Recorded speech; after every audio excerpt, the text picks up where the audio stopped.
बहुत समय पहले एक राजा राज्य करते थे। वो किसी भी समस्या का बहुत सूझबूझ के साथ न्याय करते थे। राज्य में कोई भी झगड़ा हो या किसी चीज का बंटवारा हो, सब राजा से ही न्याय मांगते थे। सबको पता था कि राजा न्याय बहुत अच्छा करते हैं, जो कि सबके हित में होता है। इसलिए सब उन पर विश्वास करते और उन्हें बहुत मानते थे। एक दिन राज्य में एक ऋषि मुनि आए। महाराज, आपके राज्य की सुख शांति और बौद्धिक वृद्धि के लिए आपको तपस्या करनी चाहिए। इससे राज्य में भी समृद्धि आएगी और आपकी बुद्धि भी अधिक तेज होगी। आपकी बात सही है मुनिवर, मैं तपस्या करने जंगल जाऊंगा। राजा ने अपने मंत्री को बुलाया और बोले, मैं जंगल जा रहा हूँ, आने में समय लगेगा। तब तक आप राज्य का ख्याल रखें और महारानी को राज्य संभालने में मदद करें। महाराज, आप निश्चिंत होकर जाइए, मैं सब देख लूंगा। महारानी, मैं तपस्या करने जा रहा हूँ, राज्य का ध्यान रखना। आप अपना ध्यान रखें महाराज, हम आपका इंतजार करेंगे। मंत्री धोखेबाज था। वो भी राजा के पीछे पीछे जंगल की तरफ चल दिया। राजा जंगल में पहुंचकर तप करने लगे और मंत्री भी छिप छिप कर जो राजा करते वो भी वही करता। हे भगवान, मुझे ज्ञान प्रदान करें। मुझे भी ये ज्ञान प्राप्त करना है। कई वर्षों बाद ऐसे करते करते कई साल गुजर गए। राजा ने बहुत कुछ सीख लिया और जो ज्ञान राजा ने सीखा वो सभी ज्ञान मंत्री ने भी छिपकर सीख लिया। मंत्री को अब लगा कि राजा अपने राज्य जाने वाले हैं, तो मंत्री राजा से पहले राज्य पहुंचा और अपने कुछ सैनिकों के साथ वापस जंगल आ गया। अब राज्य लौटने का समय आ गया है। महाराज, क्या आपने कुछ सीखा है? मैं मुर्दों को जिंदा कर सकता हूँ। हमें यकीन नहीं है महाराज।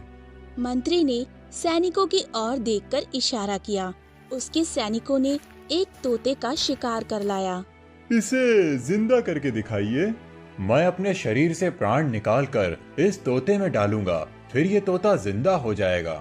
करके दिखाइए, तब मानेंगे। राजा उनकी बातों में आ गए और वो अपना शरीर छोड़कर तोते में घुस गए। तोता जिंदा हो गया। मंत्री राजा के शरीर में घुस गया और खड़ा होकर हंसने लगा। अब मैं राजा हूँ, तोते को मार दो। राजा तुरंत उड़ गए और अपनी जान बचाई। मंत्री राजा के शरीर में घुसकर राज दरबार पहुंचा। सभी प्रजा राजा समझकर बहुत खुश हुए। शरीर तो राजा का था, लेकिन उसके अंदर मंत्री था, इसलिए जब वो बोलता था तो आवाज राजा जैसी नहीं लगती थी। सब हैरान थे कि राजा की आवाज कैसे बदल गई है। राजा की आवाज क्यों बदल गई है? कैसे भी करके हमें पता लगाना ही होगा, पर तब तक हम महाराज को अपने कक्ष में नहीं आने दे सकते। महाराज को संदेश भिजवाया जाए कि हमारा व्रत खुलने तक वो हमारे कक्ष में नहीं आ सकते। दूसरी ओर असली राजा जंगल में भटक रहे थे। वो उड़ते उड़ते एक विशाल पेड़ पर पहुंचे। वहां पर पहले से बहुत सारे तोते रहते थे। हम सब इस बुढ़िया के पेड़ पर रहते हैं और ये हमारी गंदगी साफ करती है। क्यों ना हम जब शाम को वापस आएं तो कुछ दाने साथ में लाएं और इस बुढ़िया के लिए नीचे गिरा दें। सभी तोते राजी हो गए और हर शाम को जब सब तोते वापस आते तो कुछ दाने बुढ़िया के लिए भी लाते। इस तरह बुढ़िया भी भरपेट खाना पाने लगी। कुछ दिनों बाद शिकारी आया और उस पेड़ पर जाल लगा दिया। सभी तोते बच गए, लेकिन राजा जाल में फंस गए। शिकारी ने राजा को पकड़कर पिंजरे में डाल दिया और पिंजरा लेकर अपने घर की तरफ चल दिया। रास्ते में एक पान की दुकान थी। अब तू मेरे पास रहेगा। शिकारी पान खाने के लिए पान की दुकान पर चला गया। ये तोता अद्भुत है।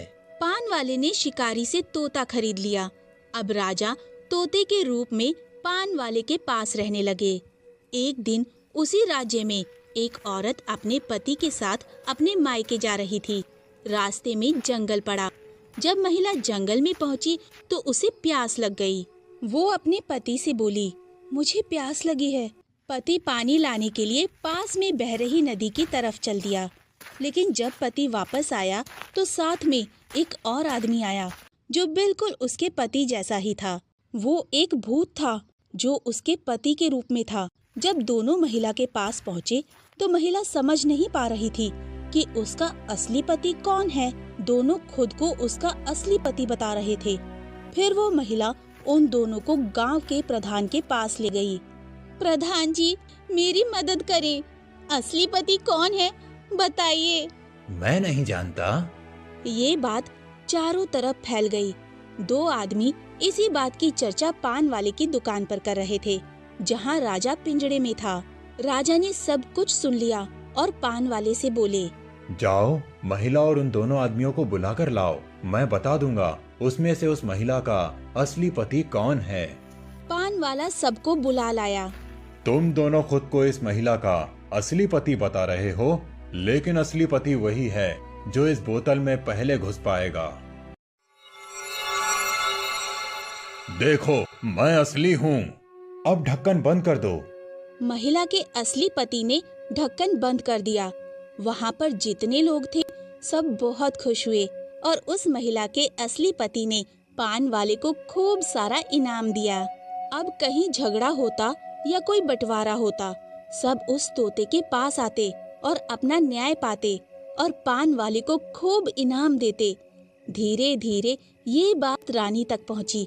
रानी को तुरंत राजा की याद आ गई। राजा भी किसी भी समस्या का हल ऐसे ही विवेक और बुद्धि से किया करते थे। फिर रानी एक दिन तोते से मिलने पहुंची। जब तोते ने रानी को देखा तो रोने लगा और अपनी पूरी कहानी रानी को बताई। रानी भी रोने लगी। मंत्री ने मुझे धोखा दिया। मंत्री आपके शरीर में है, उसको कैसे निकाला जाए? मैं आपको जैसा कहता हूँ आप वैसा ही करें। फिर रानी तोते को लेकर महल चली आई और तोते को छुपा दिया और तोते ने जैसा कहा था करने की तैयारी करने लगी। दासी, जाओ, राजा को बता देना कि आज मेरा व्रत खत्म हो गया है। वो मेरे कक्ष में आ सकते हैं अब। महाराज, महारानी जी ने संदेश भिजवाया है। आप उनके कक्ष में प्रवेश कर सकते हैं अब। प्रधानमंत्री बहुत खुश हुआ। रानी ने आखिर मुझे राजा मान ही लिया। वो तुरंत रानी के पास पहुंचा और रानी से बातें करने लगा। कुछ देर बाद रानी ने कहा, आपने कई वर्षों तक तपस्या की है, मुझे भी कुछ दिखाइए। आपने क्या सीखा है? मैं मुर्दों को जिंदा कर सकता हूँ। ऐसा कैसे हो सकता है? मैं कैसे यकीन कर लूं? कोई मुर्दा जीव लाओ, मैं तुम्हें जिंदा करके दिखाऊंगा। मैंने सुना है धोबी का गधा मर गया है। मैं उसका मुर्दा शरीर मंगा देती हूँ। आप जिंदा करके दिखा दो, फिर मुझे यकीन हो जाएगा। ठीक है, मंगा लो।